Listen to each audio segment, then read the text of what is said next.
Welcome, everyone, to the Healthy Leader Expert Forum. This is a place where we get honest about what leadership takes, both personally and professionally. And we start where I believe that it matters most, and that is within ourselves. And so, our mission here is to help you uncover your version of healthy leadership. And we do that by sharing evidence based best practices, tools, and frameworks. And by having really great conversations with experts like our guest today, who can help us kind of cut through the noise and really zero in on what you can do right now to show up and lead your best life. And my guest today fits this bill, and she does it with authenticity, vulnerability, and phenomenal storytelling.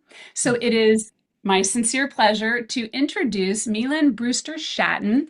She is the author of Raising Athena, A Mother and Daughter Attend West Point 30 Years Apart. So, this is a memoir about leadership, service, and the conversations we don't have until we finally do. She evacuated Saigon as a child. She served as an Army officer after graduating from West Point, class of 91. Woohoo! Duty shall be done.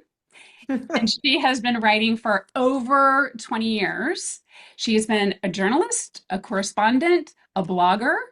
Her site is treehouseletter.com, and she explores the best ideas in writing and why certain words stay with us and what great writing teaches us about becoming better people. I'll also share with you that MyLinh is also my classmate. So we both walked through the West Point gate at 18, knowing you knew more than I did, but very little Oh, about what we were walking into. And just a few weeks ago, I had the joy of being with MyLinh and a group of our classmates and women at the 50th anniversary of Women at West Point. And we were back on the same grounds. And MyLinh was there with her brand new book in hand that had just launched. And the conversations that opened up that weekend are part of why we're here today. So, MyLinh, welcome. I am so glad you're here. thank you so much. Such a great introduction. That was my first time really going to a women's conference, even though we didn't quite call it women's conference. It was Athena's Arena, a Hmm. shared duty, and a chance for me, silly me, thought, having done this for so long, when should I launch my book? Before the launch, before the conference or after? I'm like, these are the people that would understand this story. So, man, the stars aligned for me, Traci. So, that was the launch of my book. Officially, they go on Tuesdays, but I think I was in there on Sundays. So, I had an incredible reception and graduates, and how that has evolved or not evolved, from the earliest graduates to, cadets that are there right now. Hmm. Yeah, absolutely. And that was a great time to actually launch the book because you were surrounded by the people who know this story, but maybe weren't able to articulate it in the way that you have. I hope so. Yeah, I try. Yeah, I mean, for it's pretty sure. raw. Yeah, it's pretty raw, and a lot of it. Sometimes we didn't want to look at it. Reminds me of the monster in the closet that sometimes you just don't want to open the door and look at it. And so, I think my daughter going through that as we talk forced me to look back and see what I lived through versus what it looks like today. Yeah, and that's a great segue into maybe there wasn't a particular moment, but when did you realize, oh shoot, I need to write this book. I need to do this. It's interesting. I've been writing for some time, just enamored and pure word nerd. I love language, which is interesting because I'm a mathematics major at West Point, an engineering major. But I'd always loved language. I love stories, and kind of being blocked out with one parent whose native language was English and the other one's native language was Vietnamese. A lot of those conversations in the family and what have you were something I wasn't necessarily a part of because I speak just one language. So the Mm. stories fascinated me. I'd see the reactions in people, and I could tell my mother was a very lively and engaging storyteller. Is so I think I realized, I want to get some stories down. And the aha moment for me was probably when my daughter left. And I planned at that time to go back for more studies and a graduate degree in writing. I had been writing for a period of time as a journalist and newspapers, you remember those. Yes, So, the New York Times front page. Yes, we do. so I just realized that I learned a lot, met some great writers, and just thought I really want to write in long form and Mm, understand great writing and why some writing was fantastic. I really couldn't tell you. Like I've been part of book clubs for 30 years, but why did I love that writing so much? And I remembered it versus three other books I forgot in a week, right? That ended up being mhm. my thesis. And yeah, so when my daughter left, I realized I got to start getting this stuff down that was bothering me. So I thought I'll just write about what's troubling me. And the writing was discovery and Mm. personal discovery. Yeah, it's interesting. I literally just had a conversation with my daughter who lives in New York City, and we were talking about AI and writing, and how she literally said to me, I need to go to the park and write from there so that I'm not distracted, so that I can figure out what it is that I'm actually thinking. That's very true. There's a wisdom in that probably I didn't quite understand. Even when I was writing as a journalist and correspondent, I often knew I'd have an idea or lead or the idea of a hook, but where I got to at the end, especially when I was interviewing people, like, wow, that's not what I thought it was, right? So you have to go back and rewrite.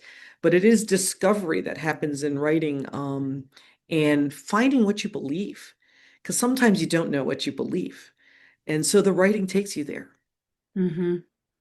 It's interesting because when you first said I didn't know that that's where I was heading, or I didn't realize that that's what I was discovering, really, because that's what this book is total discovery. Yes. That's It literally what it is. is.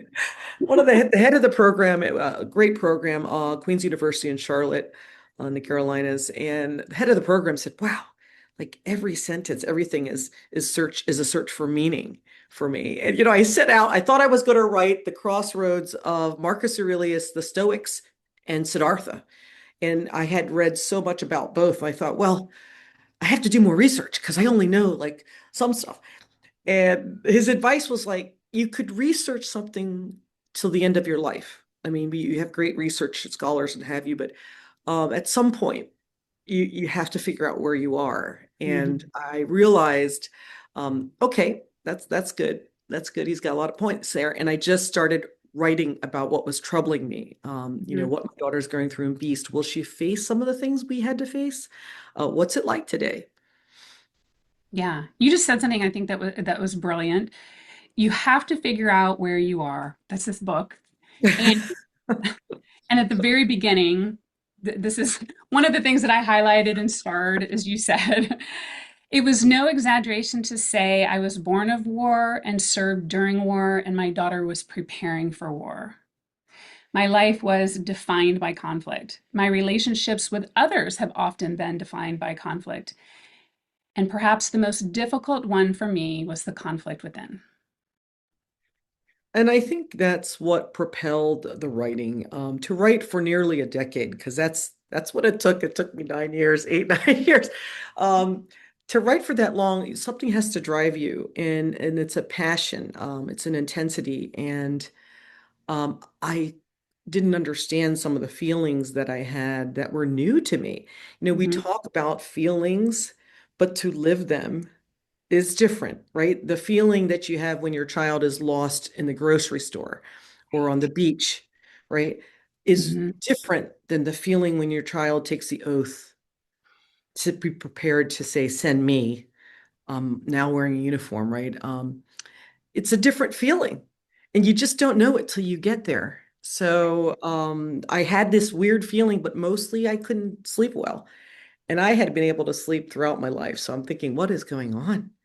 So I just started tackling these things. And after I dropped my daughter off at West Point for our day, Mhm. I just began to write a letter to her. And that's kind of the very beginning of the book, was these tensions I was experiencing. And I don't know about you, Tracy, but when I was a cadet, it was just like, oh, well, that guy could do it.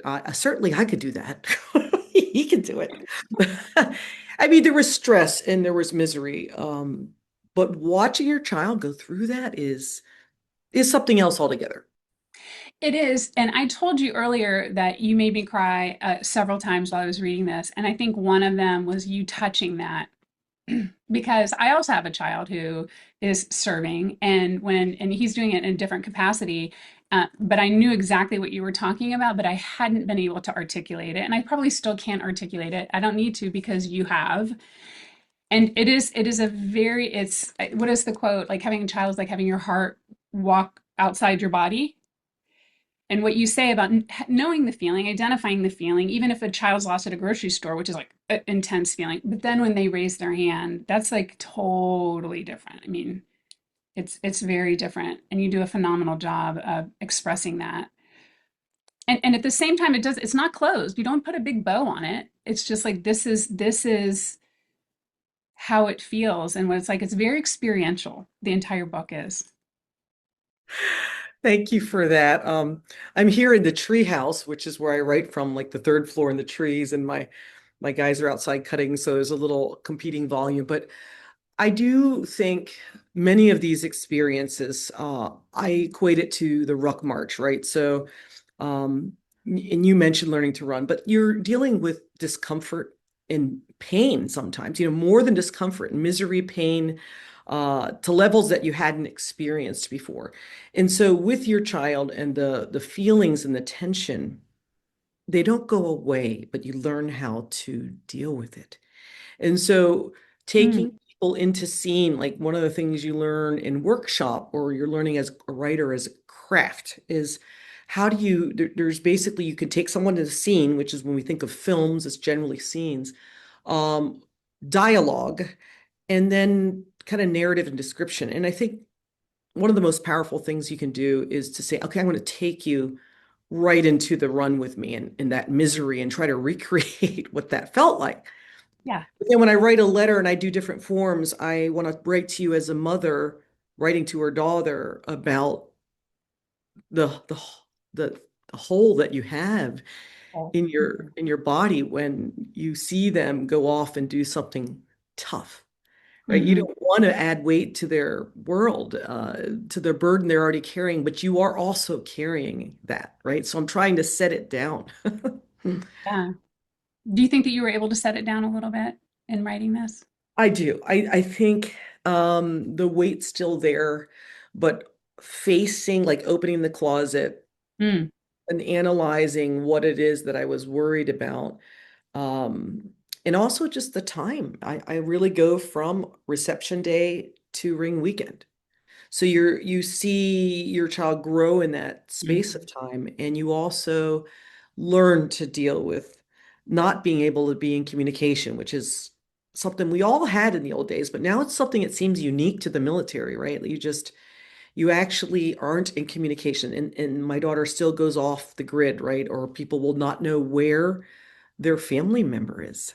I don't know mhm, how you explain that anymore to a world that is a digital world where you can be in contact almost 24/7 if you want to, but you mhm, don't have that. The military can't know where you are for safety reasons, for operational security reasons, mhm. and you worry. So setting it down was in writing, and setting it down was watching my daughter grow as a leader, and then maturing as a parent, as a military parent, because I'd never known that experience, which now I've had three times over. So I have That's three amazing. kids.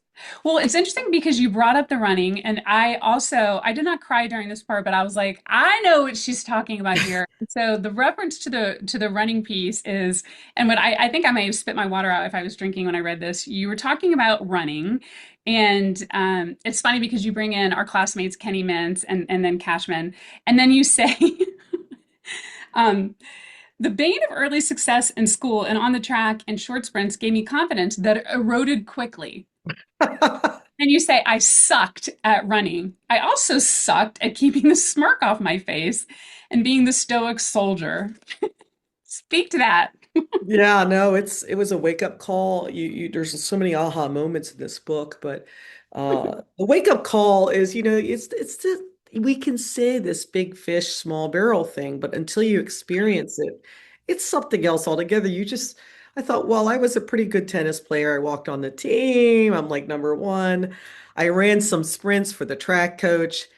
But going the formation run, and you have a lot of very talented athletes there who recruited, like Kenny was recruited for football. These Mhm. guys go on to go to Ranger School and just do great physical things. But I thought I was good.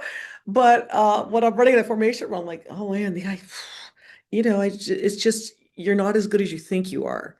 And it was a good lesson in humility. Mm. It's the same in the classroom, Tracy, too. Like it's so visual, that one, and so visceral with the senses. So when I write in scene, trying to awaken all the senses, but class was too. Like being the top of my class in high school and like getting my first F. I think it must have been physics or something.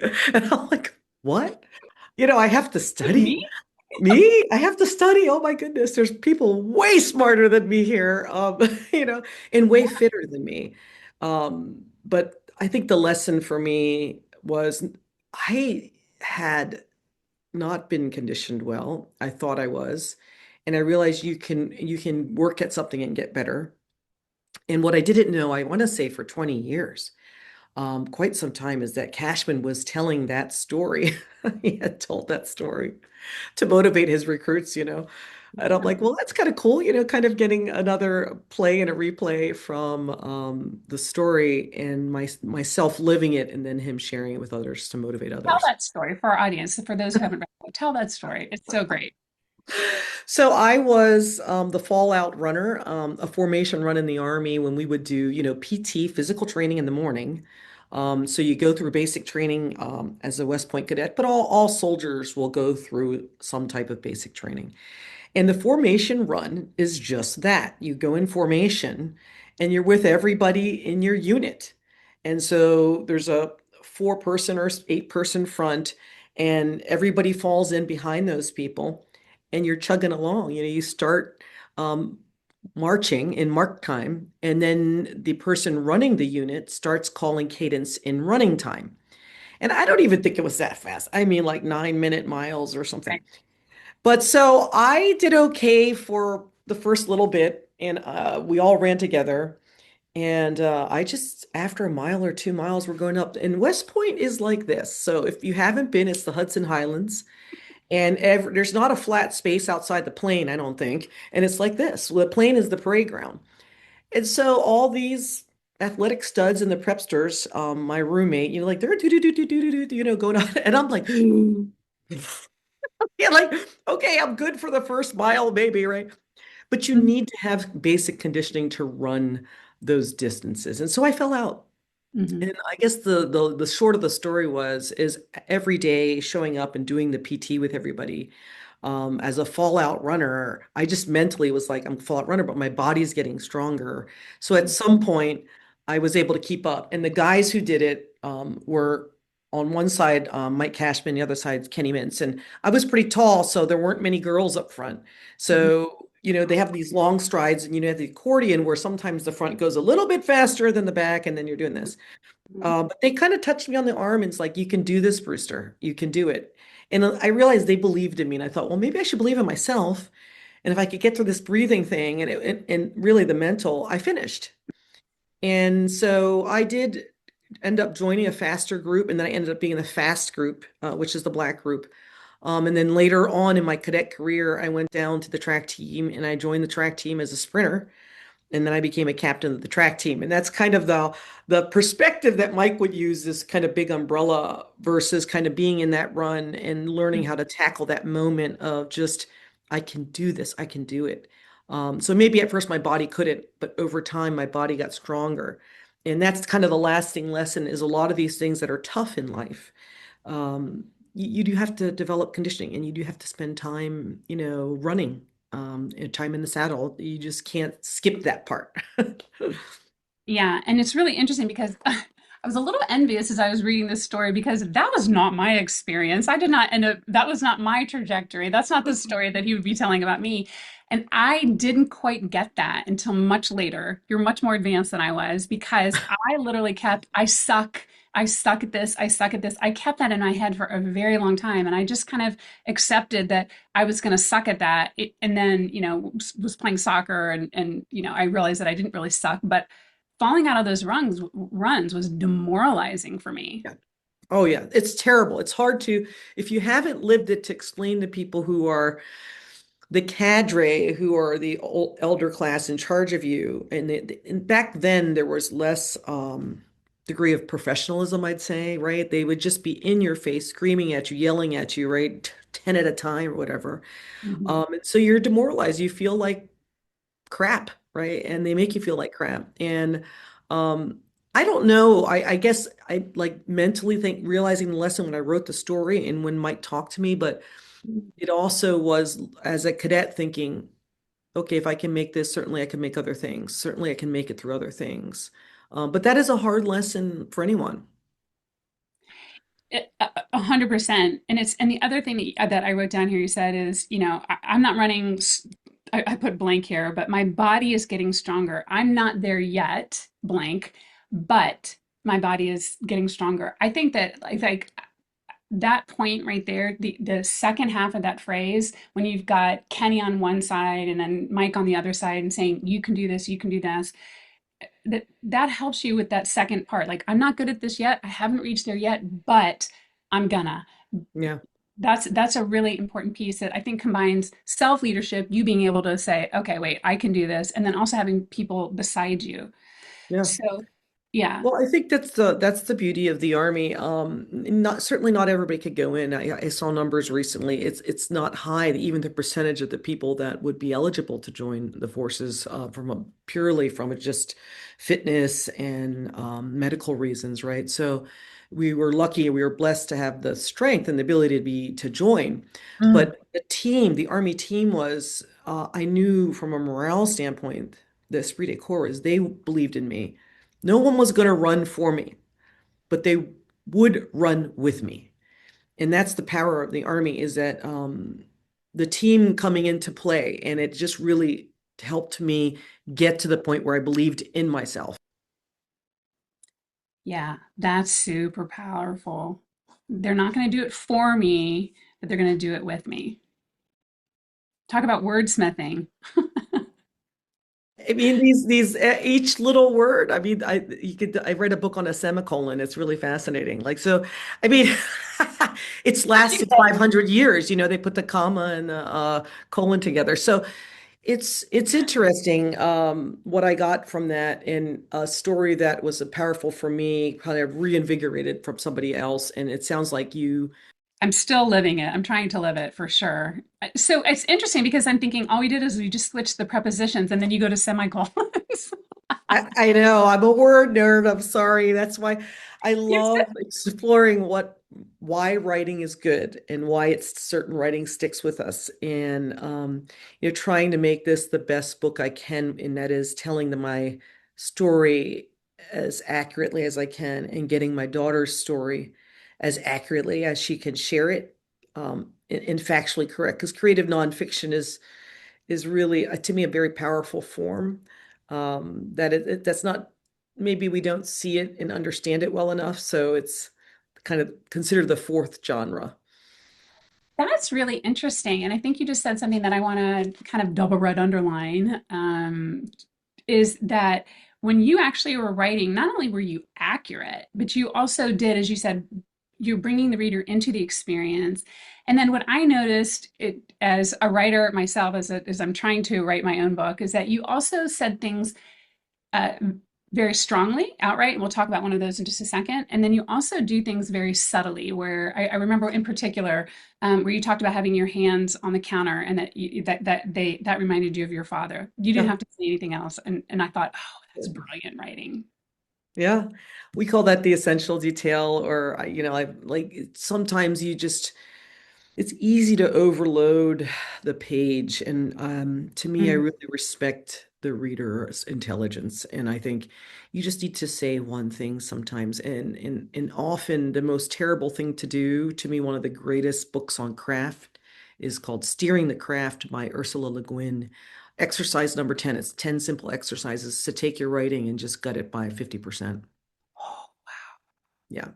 It's like you're taking a soup, right? Or you're distilling it to a roux where you get the most important elements and you let the reader figure the rest out. Well, and you said something I think that was really interesting. You respect the reader. You're respecting their intelligence, their experience, what they're going to bring, what meaning that they are going to bring, Hmm. which is Hmm. certainly an art. Yeah. Um, so to just take it a little bit deeper, there is a passage in here where you actually are talking about spirituality in here, and this is in this section. Is this learning to run? I can't. No, I this think is the it's next get one. it probably getting religion. Is it Getting getting religion. You're told, yep, it's getting religion. And you're talking about your daughter and your mother and the different spirituality of your father. And then you just say, could each be right in their own mind? The truth has many faces. Yeah. No, I love that. I mean, I've read for, I don't know, it seems like 50 years to get to that. I'm so It's glad to hear you say that. it's really hard. I mean, the religion piece was tough with my dog tags and my daughter picking her dog tags. What do you put on there? When you and I went, it was shortly after mandatory chapel. So West Point used to have mandatory chapel services. Many people go into the service for God and country in that order.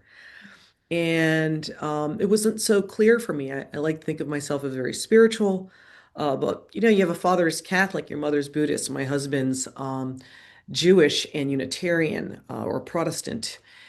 What do you choose for your children? You want them to be good people. And not choosing's easy because you don't do anything. That's a lot easier. So when she was picking her dog tags, and I just think that's something that Americans don't understand anymore. The dog tags, it's your life around your neck. It's the five lines, right? Your blood type, first name, last name, identification number, but also your religion. So I had no preference, Mhm. which was not atheist, right? So no preference for me meant, of course, try to do everything for me. Whoever's there, come do something to help me. Right. But I had a lot of guilt about that with my daughter picking, and literally it was just I remember I like trying to walk away from the room. I explained to her what the dog tags were for, and she also picked no preference, which I found interesting. But I would say a very large percent of people today do have no preference. So I think the truth, as a truth seeker, and that's what to me a writer is, a truth seeker. And that's what we are, is kind of trying to figure out what is true. But Tracy's truth is not always the same as someone else. I don't think it makes it wrong. So what I've learned to accept is to accept that the truth for different people have is different. And my mother and father were the one they were not the example of a marriage. There was a tough relationship with way more challenges than any normal relationship. But one thing they always accepted about each other was their religion. Mm. And and I guess because in some ways my father was a lapsed Catholic, was he just accepted my mom just accepted him. And I thought, well, who's right? Right? That's what I realized. Can't they both be right? Mhm. In their own minds, right? Can they be right in their own minds? And so a Christian said, somebody said to me, well, if you walk off the cliff and you don't see the cliff there, aren't you going to die? I'm like, that's true. Like there's certain there's certain physical realities that we can't, Talk about right? gravity. Right, by gravity, right? Like, so I believe the truth has many faces. And it's like, how do you turn the light on is the same sage that said that to High. The Mhm. same sage that said that said, when the light comes on, does it matter how you turn it on? That is I super. just, Yeah. Yeah, that's super powerful. And the interesting thing about that for me is that when we talk about leadership and being a healthy leader, that we put these kind of broad definitions on them just as broadly as, Unitarian versus Taoism versus Hinduism versus Judaism. Like these are some broad ideas about what the truth is or what God is, but ultimately it's your face and it's your truth and the ability to accept that other people have different perspectives is a huge leadership lesson to be able to do that. it is. It's hard. And it's because when it's religion, it's especially hard, right? We can have different resumes, but people will say, because what, there's so many in the world, but I grew up in that environment, and I had to grapple with it in the service and out and with my own child. Hmm. and I wasn't sure what she would do. So I found her approach and who she's becoming. It's like it's educational for me too. And that was the mother learning as her daughter goes through her it's kind of the same path in some ways that she took. Hmm. What were her choices and what was she thinking? And it's interesting. I was wondering if maybe now instead of no preferences, we can say any preference or Well, or the there are like, I want to say there are 300, there are hundreds of things you can put Four Noble Truths, Wiccan Gods, Jedi Pimp. I mean, there's a right. lot.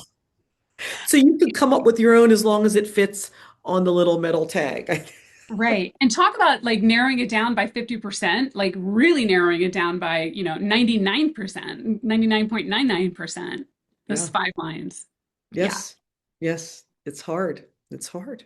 These are, universal challenges and mysteries that as humans we just try to grapple with. And to me, be as gritty and as I try to be gritty and in scene and in the life from the books to she's reading to the decisions she's making so people can see what that looks like today. Not just for her, but hopefully for lots of people going through that. And for me, is Mhm. just going in and just you guys decide, right? This is what it was for us. Um, and it's not easy. It's really Mhm. it's It's tough. definitely not easy. And the interesting thing you said, as I was going through this, I was a mother who was learning too. And in my head, I'm like, growth mindset. Like Yeah. you get to choose to learn versus the core has, or this is the way that it should be, or this is the right way. Like that whole genre of being open from what you just said to accepting other people's perspective.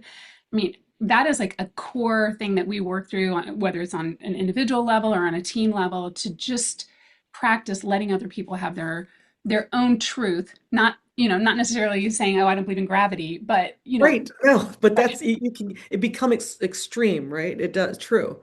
right. Yeah. It's interesting. I was just talking with another colleague and they were like, look, we got to accomplish the mission. We know that we have to accomplish the mission, that like we're going to do that. And while we're doing that, there are a lot of diverse ways of approaching it. And of course, we only have so much time before we got to say, okay, we got to, pull the trigger. We got to do what we got to do. Yeah. Along those lines of letting other people have their own opinions, there's this other thing that runs through being a healthy leader, and you reference it, and it has to do with this idea of letting go.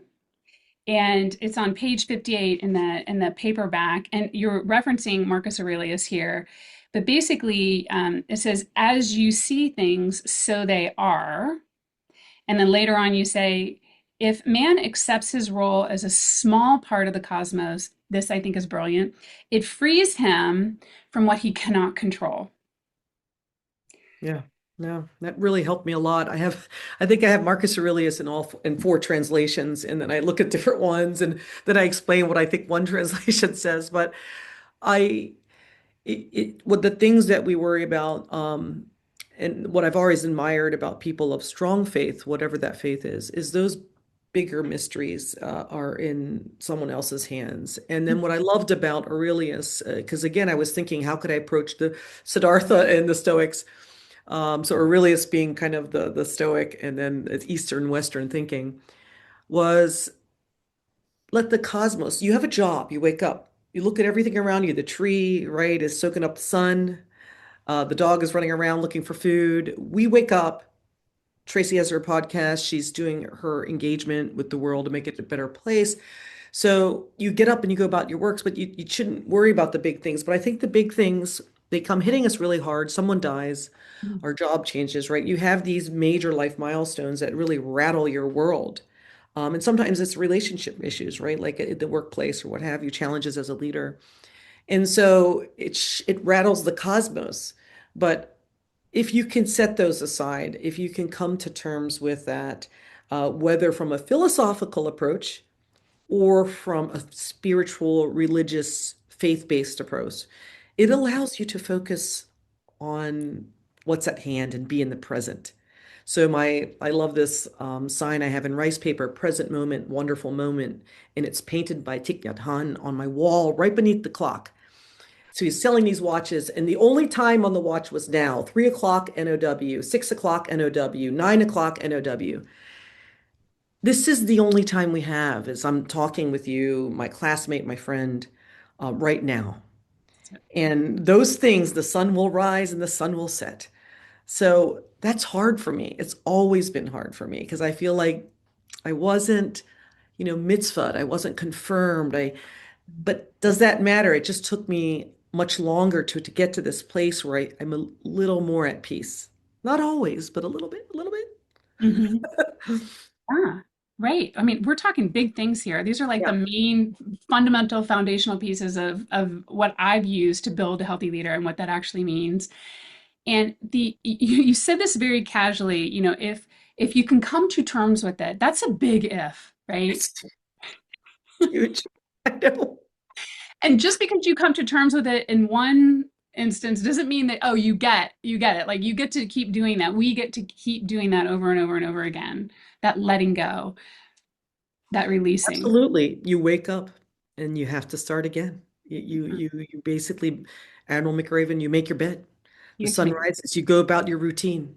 You have to let it go. And I think one of the great lessons in writing this book and what I Mm, learned in the decade of writing this book was to set down that I can't control the big things, that I can try to grasp them, but I just need to go about doing my thing, right? Like trying to get better at my craft, mm, trying to be a better person, trying to tell the story that I think must be told because I'm afraid.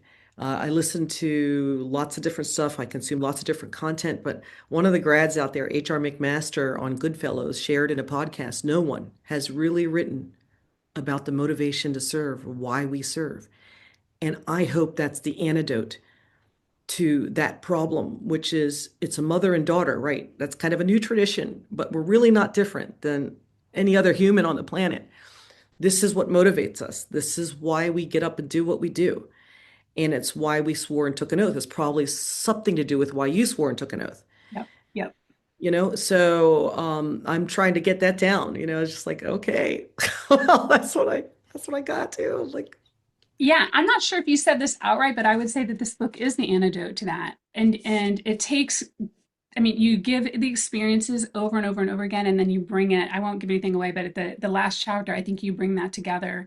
And I was thinking about this morning when I was out on my run in terms of like we can say, as you said, we can use words, we can say selfless service, but actually knowing what that means, actually seeing your daughter take the oath or whatever it is, actually going through a certain experience until you have gone through it, we really don't know right. what that is. That doesn't preclude us understanding as we rewind that other people have other perspectives and that there's no preference, there's lots of preferences, truth has many faces. And I think for sure this is the antidote to that and done in a brilliant, brilliant way.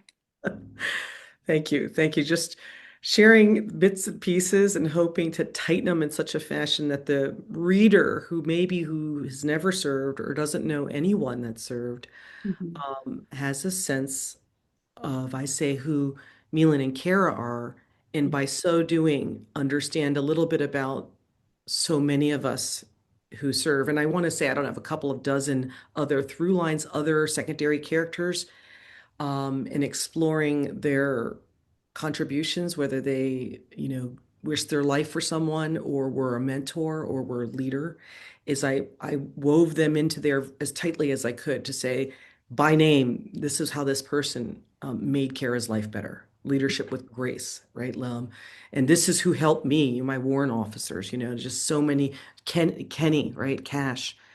Mhm. Yeah. And leadership with grace, I think that that's a great phrase as well.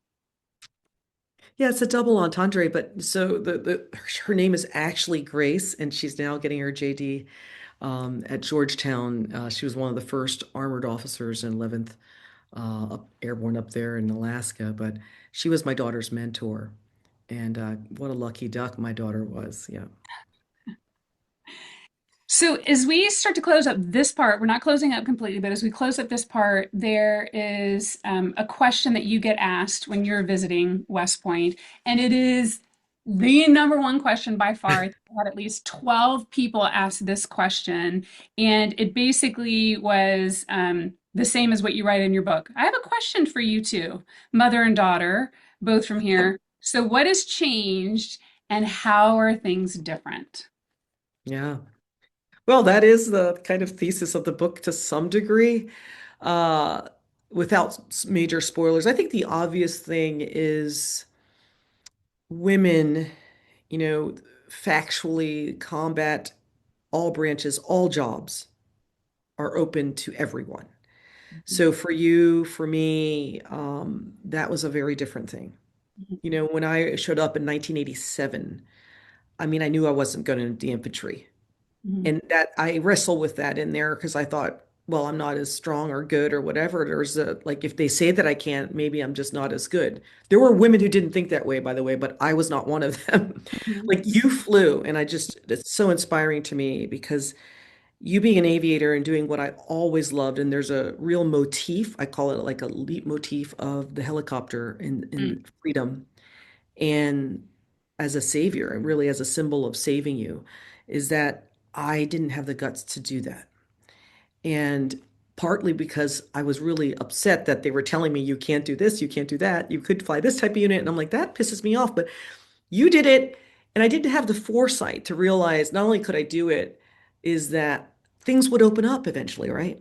But I'd had enough. I'm like, no, I'm not going to go in a branch where they're going to tell me they can't do this and that and the other thing. So that's the biggest thing is my daughter, our daughters, the world is open to them. If they Mhm. want to do it, they can do it.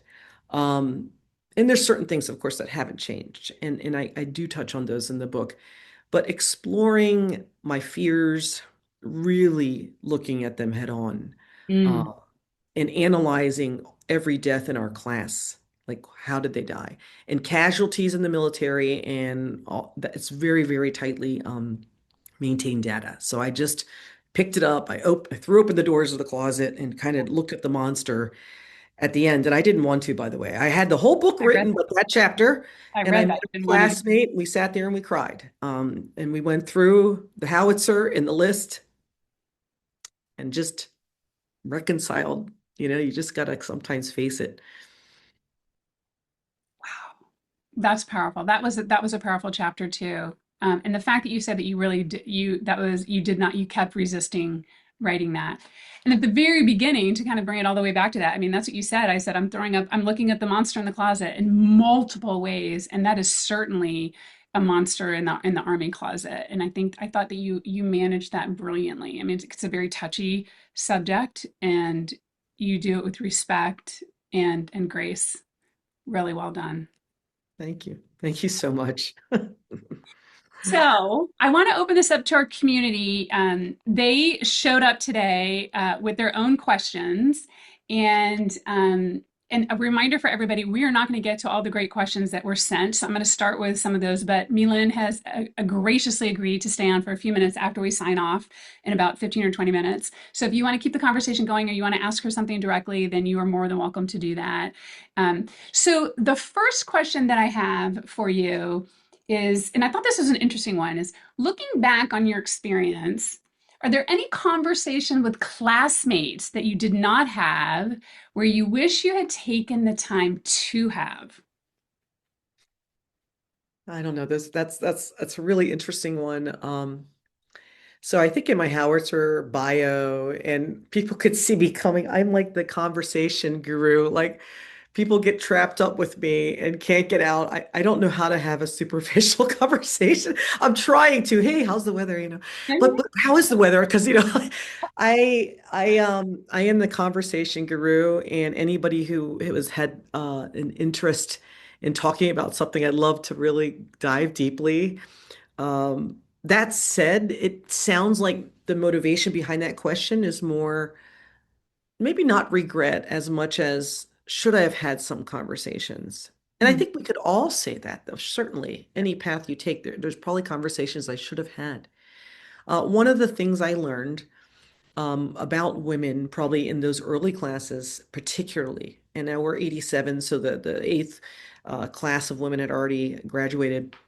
So for me, um, I would have loved to have more conversations with our peers who are women. And I feel like we did that at the 50th at the conference. I agree. You and I didn't have time. Like it was like we weren't, you don't have every minute is scheduled and you can't even do anything close to the time you would have had. Mhm. Um, but I will say that there was a lot of lone wolf mentality, which is the women Mhm. ahead of us who had it really, really hard, right? Just, I did it. You have to do it, right? It's like I went through hell, you have to go through hell. And it was a survival attrition, a model of attrition versus development, because we learn more from development, the growth mindset, as you said. So now it's how can I help other women? Like, how can I reach out and elevate them and teach them some things so maybe they could learn faster? But I regret that. And I think maybe I could have had more conversations with peers who were women. I always wish I had more women friends. But Traci, like I had the room with a different class because there were out of my company, just three of us that finished, Mhm. so there weren't a lot of women back then. Right, right. So, Well, and the interesting thing about being able to do the 50th celebration, and I think this is true for the women, and I also think this is true for the men, for when we like we're going to go back and have our reunion this year, right? Um, that it's a different conversation, and it is now an opportunity to actually realize, and this is what happened to me for the women when we were celebrating the 50 years, is that I came back and was thinking, oh, I don't really have that many friends. I have a couple of close friends here. I've got my sisters, and then I thought, no, I've got hundreds of yes, close friends, and even yes, just like 15 of the women that we were hanging out with just at the conference. And yeah. so the ability to remember, I think that the through line here is that no matter what the relationship was, it's like you can create whatever you want going forward. Yes. And we have a lot more in common than we don't. And let's face it, a lot of us, we've matured, right? All those crazy, silly, stupid things that I don't know. Like, someone once said to me, a guy, like, look, you leave West Point, those big, massive chasm that was, it's 2%. Like, you're very, very, you've got so much more in common. Yes, yes. Well, and it's interesting because when you were talking about being a conversationalist at that reunion, or at the women's 50th, I was running to the mess hall because I was late for that one event at the mess hall. And I remember running by you, and you were surrounded by current cadets and laughing and taking photos. And I remember, Oh, and I was like, she's late. And you were like doing who your cares? thing. Who cares? Oh, I ran into the Army track team. I just like that moment that you have that's present. Like you don't know if you'll have that chance. And one of those girls came by my table. She didn't know I was there. She didn't know about anything. She goes, I want to read that story. Right. And so she came by. I'm like, oh, it's good to see you again. But I just want to hear and see how they're doing and let them know like this is could be you down the line. Like, I Right, love right. you guys. Yeah. Yeah, and I think that's an example of you actually living the present moment, which is what you were just talking about. Like this literally is all that there is. Yeah. This, No, that's right. We were late. We were probably late. Right. who cares? Like no, Yes. yeah. So I'm gonna kind of scooch down to this. There were two people who asked this question, and it has to do with being positive. And this is Al and John. John's came in, I think, this morning. It says, "How do you stay focused on the positive path when there are so many counter and negative forces impacting your decision?" And then I'm gonna also add in John's, which is, "I'm managing my own anxiety." Yeah, I mean, that is a hard one, right? Like I'm looking for my distractions all the time to keep me from doing what I should be doing, which is keep my butt in the chair. Because you know what? There's no writing that's happening without me writing. Right. So, but it's a maturity, I think, and I look at the incredibly successful peers that we have, and it's time management to a degree too, is like one of the great books I read is Anne Lamott on writing. It's called Bird by Bird, and I think it's her little brother, and he has to do this big, report, and it's overwhelming him. He keeps pushing it out, and it's just stressing him out because you have this big thing hanging out there, and it's amazing the title and what I remember, like shitty first drafts and just vomit it out. But she just tells him, start writing about the first bird, right? Just get this little piece down. For me, trying to be positive, especially in a whole sea of things when they're coming at you, is to go back to your center. And I guess for some people, that's ability to focus or breathing, meditation, prayer. But when you're doing it, for me, it's carving out the time to do what should be done. So I know when I'm really procrastinating because I'm doing everything else but the writing. So today I had this list of things and it was, okay, my work is, okay, write Tracy back or close the loops there, blah, blah, blah, do the work. And I had all this other stuff that I put on the list, but by visually looking at it, I'm like, okay, I know I got to do my clips and post that. But I do think it's noise. So Mm, some of the anxiety is caused by the noise in our life, and whether that's just a like a mean spirit or kind of not positive thing, mhm. your own self, that is your, we call it the negative editor, like the negative self editor, right? That's always telling you, you stink, you can't run, you're a fallout, Right, right. is is to by focusing on what you want to do. And so for me, when I was doing this, I tried to from 2022 on, literally my last child was graduating in 2022, was 3 hours in the chair. So it's 3 hours of writing. And some people it's 1,000 words, some people it's 350 words. Whatever your thing is to just, if you could turn down the noise, and sometimes you can't, but by Mm, focusing on what is important to you in that present moment, what is most important allows other things to fall away, if that makes sense. And yeah, sometimes there are very important things that you sure. probably shouldn't let fall away. And there are systems that people have that are much better than that. But for me, it's I've learned I wanted to be a perfectionist and do everything, and I don't do that well at all. Is I Mm, can do one thing, okay.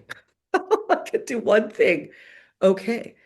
And so if it's that's talking to Tracy and understanding this is what you're doing, and these are the people that show up, and what you're trying to is like, okay, I'm here, and we're mhm. going to do this and do our best. So I think that's worked okay, at least getting the book out. I Yeah, am I far would say from so. polished. I am far from polished. 9 years, that is slow.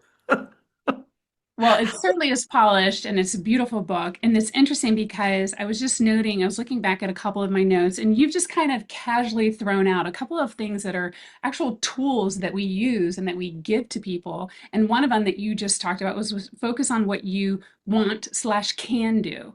What you can Yeah, do. So I can sit in that chair for 3 hours and whatever comes out, it doesn't have to be 1,000 words, but not the yeah. words on the page, not the product necessarily, but 3 hours in the seat doing your craft. Is that accurate? Yeah, so that's really how I approached finishing the book. And there's lots of kind of permutations of things when people are involved and what a rewrite looks like. Mm, But it's getting focused and doing the work that is you. And there's so many studies out there, the mm, talent code, going in the zone, all that stuff, 10,000 hours. But you know who you are. And when you're in the zone, I lose track of time. So if I'm really in the zone, I'm like, oh, wow, time's already gone. But sometimes it is arduous. Like I don't like copywriting. I don't like to go into the copy editing. There's certain things I don't like much. mhm. Um, but you got to do it. It's part of my craft, right? Whatever the thing that you're doing is to get your butt in the chair and do it. Make it your priority, and then you'll fit everything else around it. Right. And that was one of the things in terms of I think you didn't say non-negotiable, but you basically said go back to your center, pause the noise. And for me and the people that I work with, finding that time, crafting that time before the day comes to you is a big deal. And generally it happens in the morning. It doesn't have to happen in the morning, but I think that that's what you were referencing is carving out that time. Simple, not easy, No, especially no, if you look at your. exactly. So true. Yeah, you also said something that I think was really profound, doing the work that is you. Tell me what you meant by that. So I think like I have with this book I knew probably the first year in was my aha moment what Mm, I was writing. I didn't even know the name of it. I just was doing the writing. So I generated a full manuscript and I woke up in the fall of 2018 and said, this is raising Athena. This is raising a warrior. And then 2018 to now was, lots of rewrites, edits, adding new chapters, figuring out what the thesis is and the discoveries, and going back and threading that through to make it seamless, I guess, for the reader. But I realize what is me is I love to share the story. And Mm. I already have like book two, book three, and the current project I'm working on. And I was so far ahead of myself. I'm like, look, I got to get book one out to have any credibility with the current project. And I'm like, I got to finish one thing for goodness sake. So it's me. It's I realized as a mathematics major, I love organization and structure. I Mm. love the simplicity of an elegant proof. And I love that in writing. And I love it when a writer takes me to a place that helps me see truth. And often that helps me become a better person. And I've tried to figure out the way to do that with my own writing, if that makes sense. Totally makes sense, especially as I'm struggling through that exact process right now, going back through the manuscript. And you're reminding me of simplicity is the ultimate sophistication. I think that's Da Vinci, right? Like the ability to do that and with the reader in mind Yeah. is also a form, I believe, of leadership. It's because it's not about you. It's about how are they gonna receive it while you tell a story that's very deeply about you. Right, exactly. You got to get the story right, but then you need to think about their experiencing when how they're reading it, and is there just garbage in there, and is there a better way that you can do it? And that's just like craft, right? So like a painter, not everybody is Da Vinci. It takes him a long time to get to that level, by the way. He Right. made mistakes too, right? Like craft, you build a skill set, and it takes time. You can't make a general in a year, right? They've got Right. to go to battle and have lived someday. Everybody's like, can this lieutenant actually be a general? I'm like, well, no, they don't have any years, Right. but they have to have, no matter That's how brilliant they are, nothing supplants experience. right. Right. Wow. Okay, so we have one more question from the audience, and it's interesting because Nadia also said something similar along these lines. This is both from the class of 1986. A gentleman asked, "What is next for you?" You kind of hinted at a project. I wanted to bring that up, and then also Nadia asks, "What are you looking forward to doing next?" So I'm really excited. I'm learning the business side of writing, which the business side of writing is doing what we're doing, is getting out and talking to people about your work. Maybe there was a time in history where you could write a book and just let it sail out there. And even like the best of authors out there are out there and talking and engaging and telling people what's in their book. And so it needs advocates. So thank you for having me on. Oh, of course. That you're reading it and your experience as a graduate, as a woman, as an aviator, a leader, like that gives it credibility and it allows sharing it with other people. So I'm learning the business of writing now, and trying to understand what that looks like today. Wow, it's a very steep learning curve. So I just went into New York for a week. I also recorded the audiobook, which will be out July 7th. So I picked July 7th. Books are launched on Tuesday. So the audiobook is in my voice. And there were quite a few auditions with other people, but for a memoir. And let me tell you, that was a humbling and educational experience. And the reason it's released on July 7th is that is the day in 1976 that women reported to West Point and joined the ranks for the first time. I will also be on 30 Rockefeller Center with NBC News Daily with Vicki Nguyen, who is an anchor, wrote her own memoir, Boat Baby. So I'm just What this day is is that? all crazy. So that's July 7th Okay, that's at July. noon time. Yep. So same day that the audiobook is released, I'll be talking with her. My project, and so I'll probably say it first publicly here without going into too much detail, is there are three of us who are working on a national magazine or journal. When you think about literary journals, they've been around for some time, like the Harvard Review, Paris Review. There are the bigger ones like New Yorker. Many times they're affiliated with the university, like um, Shenandoah or Iowa Writers Workshop. Iowa has its own review. So I want to do a literary review that is for the soldier, for those who serve, and it'll only be for active duty and veterans. And there's nothing like it. We don't have anything like it. I think more important than ever, what I learned in this process, the humility and the frustration of really traditional publishing doesn't necessarily understand who we are anymore. And I Mhm. think that is the solution. And I'm really excited. I know it's going to be a lot of work. I thought I needed to have my book done first to really come up with this national level journal to share the soldier's voice in the traditional genres, fiction, nonfiction, poetry, perhaps screenplay and song, so that people like me have a chance to be heard. And I think America needs to hear them. So that's my current project. My next two books, I really want to work on those, but I feel like this is going to take up a lot of my time. Wow, that is really exciting. For sure, we need that. And you were exactly the person to head that up. We'll see. We'll see. I have the business mind and I have the legal mind. We're all in the class of 91, but I do think that it's more important than it ever has been. From Vietnam to World War II, when we had a draft and then we had every able-bodied male, every family, everybody had a stake in the country's defense. Today we have an all-volunteer force and we're down to 1%. That people need to hear from this body of people. And what a blessing to have you be their voice. Well, I'm going to try to set it up and have talented people with an editorial review issue, and then probably an award issue, and then hopefully, if we do like number one in fiction, also gets to publish their book, right? Number one in poetry, we're going to get those things published in the issue, so and recognized with money, hopefully some big money. That is amazing. Wow.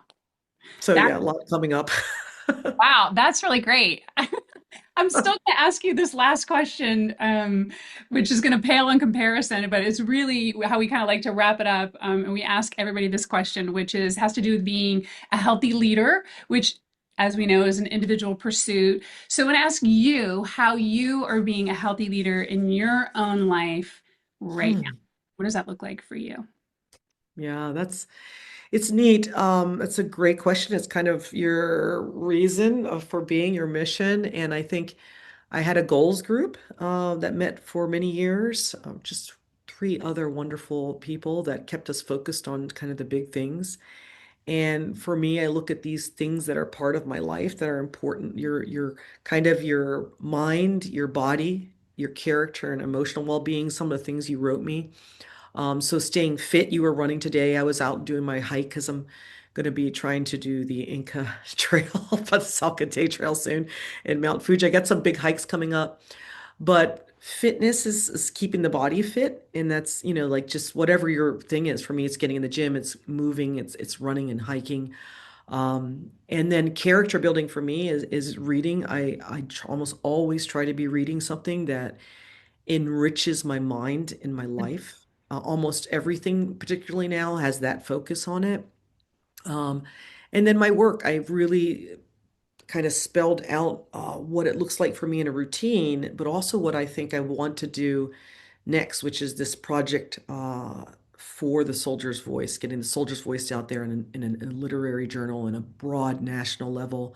And then my next two books as well. I'm hoping I can do those together, the second book, um, and be worthy of it, right? So being worthy of the sacrifice and the service of those, like you and I know, the Long Gray Line and this circle of incredible people we've had a chance to know.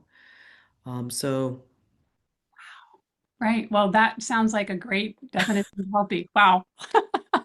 To be worthy of it. Yes. be Yeah. worthy, to be Yeah. worthy. And believe me, I'm not. I'm like goof off days. I'm like, oh my gosh, right? Like ate all the wrong foods and right, like just I love terrible things. I love sugar, right? I love goofing off. I like everybody else. I'm watching Harry Potter. I'm like, oh, I gotta stop. I gotta like just Wait, wait, oh, because we still are human, right? no, we're still human.